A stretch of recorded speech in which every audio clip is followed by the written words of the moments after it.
Hello, I am Dr. Sahana, fertility specialist at Garbhagudi IVF Center.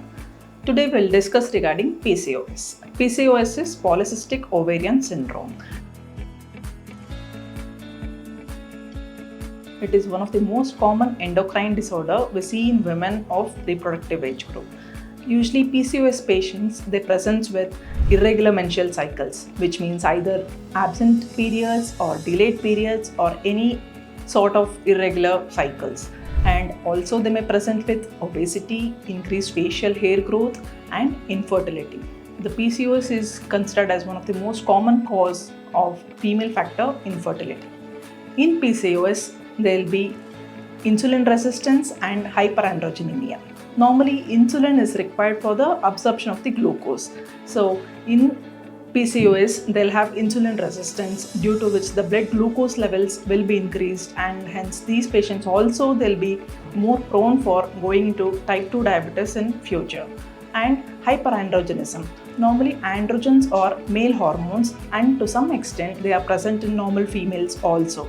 But in PCOS patients, the level of this androgen levels will be high, so that the patients will present with acne, oily skin, hirsutism and thick velvety patch of skin called as acanthosis nigricans medically.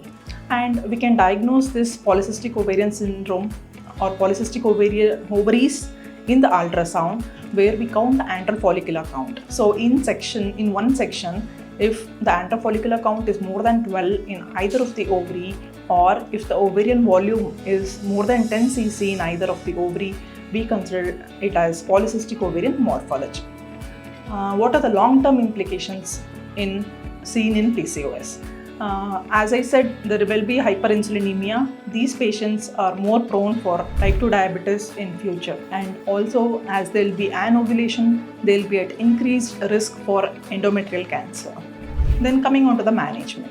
Treatment, it mainly depends on the complaints, or it is a targeted treatment we say. So if a young woman, if she comes with the complaints of irregular cycles, we give a course of oral contraceptive pills, which helps in regularizing the cycle, regularizing the hormonal levels, and also to reduce the androgens, and thus it helps in reducing other symptoms also. And if a patient comes for infertility, we give ovulation induction drugs, which helps in the growth of the follicles, growth of the egg, maturation of the egg and ovulation. In general, the main management of polycystic ovarian syndrome is lifestyle modification. So the lifestyle modification and losing of weight will be the first advice for obese PCOS patients, which really helps in regularizing the hormonal levels. Thank you.